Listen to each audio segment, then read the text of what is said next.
Doctor Shoaib, جیسے کہ انہوں نے کہا کہ ہاسپٹل انتظامیہ موجود نہیں تھی، باہر سے دروازے بند تھے اور عملہ بچوں کو چھوڑ کر بھاگ گیا تھا اور باہر سے اس NICU کے غالباً دروازے بھی بند تھے.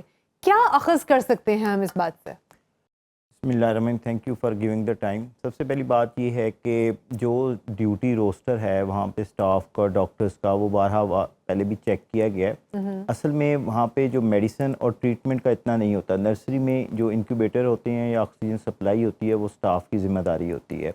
تو ایک اسٹاف جو نرس وہاں پہ موجود بھی ہیں اور جن کا بیان بھی بار بار ریکارڈ کیا جا رہا ہے وہ تو آن ریکارڈ ہے. جہاں تک دروازے بند کرنے کی بات ہے تو جیسے ہی یہ ایشو ہوا ہے اور جو اکارڈنگلی کہتے ہیں کہ وہ بعض لوگ کہہ رہے ہیں کہ اسٹاف نے یا خالہ نے بچی کو باہر نکالا ہے اور اس کے بعد وہ دروازہ ہی بند ہو گیا.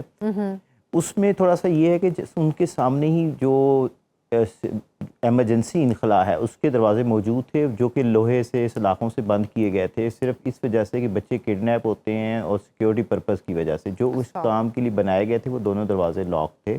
اور جب فائر بریگیڈ کو ریسکیو کو کال بھی کی گئی ہے تو ان کو مشکلات کا سامنا بھی اس لیے کرنا پڑا ہے کہ جو انٹریز تھیں وہ بند تھیں اور گارڈ نے ہی ان کو روک لیا ہے. تو مسئلہ یہ ہے کہ جو جب آگ لگتی ہے خدا نخواستہ تو وہ تو 10 سے 15 منٹ کا ہی ٹائم ہوتا ہے اور اس میں ایکیوٹ ریسپانس ہی ہوتا ہے جو کہ فوری طور پہ ہوتا ہے. اگر وہ نہ ملے خدا نخواستہ تو اس کے بعد آپ کچھ کرنے کی پوزیشن میں ہی نہیں ہوتے کیونکہ آگ جو ہے ہر جگہ کو گھیر لیتی ہے. دوسری بات ہے کہ تحقیقاتی کمیٹی میں اب تک یہ ہی کنفرم نہیں ہو سکا کہ وہ آکسیجن چیک کرنے والا جو وہاں پہ لگا ہوتا ہے اس سے آکسیجن سے جو آگ پکڑی ہے یا دھواں بچوں کے پائپس کے ذریعے اندر گیا ہے یا وہ کمپریسر ہی تھا، یہ چیز بھی ابھی تک انہوں نے. اور دوسری بات یہ ہے کہ جو بھی رپورٹنگ ہے یا جو بھی حقائق کو دکھانے کے لیے میڈیا یا اندر جانے کی کوشش کر رہا ہے ان سے وہ موبائل بھی لے لیے گئے ہیں. ہمارے ڈاکٹرز بھی اندر گئے ہیں، موبائل بھی لے لیے جاتے ہیں، وہاں پہ کسی کو رپورٹنگ کی اجازت بھی نہیں ہے. جس کی وجہ سے مسئلہ یہ آ رہا ہے کہ ابھی تک جتنے بھی چیزیں ہیں وہ صرف لب کشائی کی حد تک تو کہہ رہے ہیں کہ ہم نے یہ کیا یہ کیا، لیکن جو کنفرمیشن ہے وہ ابھی تک نہیں ہے اس چیز کی. ڈاکٹر صاحب، جیسے کہ حبیب صاحب نے کہا کہ پریسیڈنٹس ہیں اس طرح کی باتوں کے، لاہور سروسز میں بھی ہوا، کراچی کے NICH یونٹ میں بھی ہوا، ساہیوال ہسپتال میں بھی ہوا. میڈیکل سٹاف کو جب اس طرح کی سچویشن آتی ہے تو بیفور ٹائم کوئی ٹریننگ کیوں نہیں دی جاتی اس قسم کے انسیڈنٹس کو ہینڈل کرنے کی؟ میڈم ابھی آپ نے ایک اور ویڈیو بھی دیکھی ہوگی جو ساہیوال کی گردش کر رہی ہے جس میں 184 بچوں کو رکھا گیا اور 30 کی گنجائش ہے. اور دوسری بات ہے کہ ڈاکٹر وہاں پہ HR نہیں دیا. اب جب ہم نے یہ ویڈیو جب سوشل میڈیا پہ ہمارے وائرل ہوئی ہمارے پیج سے تو اس کے بعد یہ ہے کہ آج کے دن میں وہاں پہ نئی نرسری بھی ہو گئی ہے، ایکوپڈ بھی ہو گئی ہے، 150 بیڈڈ کا اضافہ بھی ہو گیا ہے. تو یہ چیزیں جو ہیں وہ گورنمنٹ کی کرنے والی ہوتی ہیں، سیکٹری ہیلتھ کی کرنے والی ہوتی ہیں.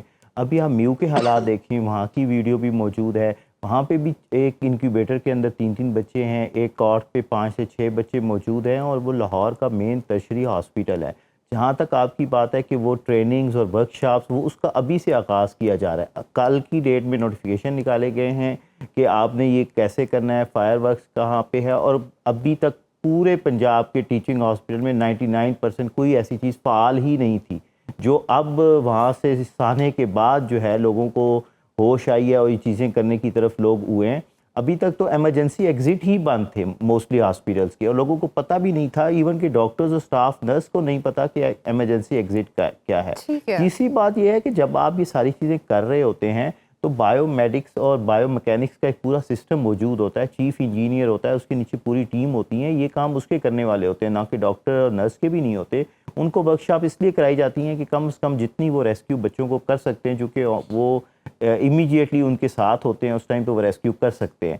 لیکن جو اس کے لیے بایو میکینکس کا پورا سسٹم ہے وہی ہاسپٹلس کے اندر موجود نہیں ہے. تنخواہیں جا رہی ہیں، نہ چیف انجینئر ہوتا ہے، نہ اس کی نیچے ٹیم موجود ہوتی ہے. ابھی وہاں کا جب AC کام نہیں کر رہا تھا اور بات یہ کی گئی کہ وہاں پہ کمپریسر پھٹا ہے، اب وہاں پہ قائمہ کمیٹی کے ارکان گئے ہیں تو انہوں نے ان کو تو حالات کا فوری طور پہ ادراک ہو گیا کہ ایسی چیزیں تو موجود ہی نہیں ہیں جن کی بیس پہ کہا جا رہا تھا. AC تو فنکشنل ہی نہیں تھا. تو جی تو یہ چیزیں ہیں. آپ ساہیوال میں میڈم CM صاحبہ نے وزٹ کیا جہاں پہ شارٹ سرکٹ کا واقعہ ہوا 2 سال پہلے کی بات ہے، جس کے بعد ہمارے وہاں کے پرنسپل، پروفیسر اور سارے ڈاکٹرز کو ہتھکڑیاں لگا دی گئیں. آن ڈیوٹی ڈاکٹرز کو ہتھکڑیاں لگا دی گئیں جس پہ YD نے احتجاج بھی کیا تھا. اور آپ کو معلوم ہوگا کہ میڈیا نے بھی اس چیز کو کیپچر کیا تھا جس پہ ہم نے مطالبہ بھی کیا تھا CM صاحبہ سے کہ کسی بھی مہذب معاشرے کے اندر ڈاکٹرز کو ہتھکڑیاں نہیں لگائی جاتی.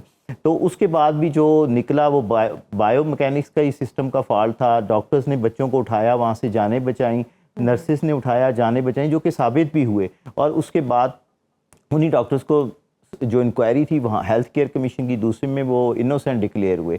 تو بات یہ ہے کہ جو ڈاکٹر نرسز ڈیوٹی پہ موجود ہوتی ہیں, ایک تو ان کا ایچ آر بڑھایا جائے, وہاں پہ ڈیوٹی بڑھائی جائے. اگر ایک نرس پمس جیسے نرسری کے اندر موجود ہے, جو کہ میرے خیال میں اسلام آباد کا ایک ایلیڈ ہاسپٹل ہے, جو کہ 1985 میں بننے والا نیا ہاسپٹل ہے. آپ کو مطلب اسٹاف شارٹیج ہے؟ اسٹاف اتنا شارٹیج ہے کہ اگر آپ ریشو لے لیں تو جہاں پہ 10 اسٹافیں ہونی چاہیے وہاں ایک اسٹاف موجود ہوتی ہے, جہاں پہ 17 ڈاکٹرز موجود ہونے چاہیے وہاں ایک ڈاکٹرز کی ڈیوٹی ہوتی ہے. ٹھیک ہو گیا. ڈاکٹر شعیب, مجھے یہ بتائیں کہ ایک ویڈیو سامنے آئی ہے جس میں ایک بچی نے اپنے نیس یا نیفیو کو جو ہے بھاگ کے ریسکیو کیا ہے.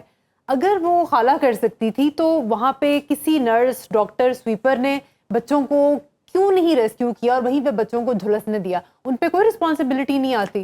میڈم, جو تحقیقاتی کمیٹی بنی تھی اور جس نے رپورٹ 24 آورس میں دینی تھی, ابھی تک میرے خیال میں رپورٹ دے دینی چاہیے تھی. خدا نخواستہ اگر اس میں رد و بدل نہیں کیا جاتا. ہماری جو وہاں پہ یہ ہے کہ وہاں پہ اس ٹائم 6:45 اور صبح کا وقت تھا, اور وہاں پہ نا موسٹلی سٹاف ایسے ہوتا ہے کہ جب رات کے ڈیوٹی ڈیوائیڈڈ ہوتی ہے. جو سٹاف اگر 2 ڈیوٹی پہ ہیں تو اپنی ڈیوٹی ڈیوائیڈ کر چکی ہوتی ہیں. اسی طرح جو دوسرا باقی عملہ ہے وہ یہ کامن پریکٹس ہے ہاسپٹلس کے اندر. تو جو ڈیوٹی ڈی ایم ایس ہے, یہ اس کی بھی رسپانسبلٹی ہوتی ہے کہ وہ رات کو چیکنگ کرے کہ وہاں پہ کتنا سٹاف جو ڈیوٹی پہ ہے وہ اس کی اٹینڈنس پوری ہے. جو آپ کو پتہ ہے کہ جو دوسرے آیا اور یہ لوگ ہوتے ہیں یہ موسٹلی ڈیوٹی پہ موجود ہی نہیں ہوتے. صرف سیکیورٹی گارڈ کو وہاں پہ کھڑا کرنے کا مقصد ہی یہ ہوتا ہے کہ اندر جا کے جب وہ بچوں کا فالو اپ لینا ہوتا ہے ان کے اٹینڈنٹس نے, تو وہاں پہ کس سے فالو اپ لینا ہے, اسی بیس پہ لڑائیاں ہوتی ہیں. اور اس میں ڈاکٹرز نرسز کا بھی قصور نہیں ہے, کیونکہ اگر وہ 12 گھنٹے کی ڈیوٹی کر رہے ہیں وہ اوور اسٹریسڈ ہیں. اسی طرح جو دوسرا لوکل سٹاف دیا جاتا ہے اس کی ڈیوٹی صرف نرسری میں نہیں ہوتی, اس کو پورا وہاں پہ جو فلور ہوتا ہے اس کی ڈیوٹی ہوتی ہے. تو وہاں پہ چونکہ موجود ہی ایک سٹاف تھی جو کہ ابھی تک حقائق کی روشنی میں پتہ چل رہا ہے, تو میرے خیال میں یہ اتنا ایکیوٹ ایونٹ تھا. Understaffing is a serious issue.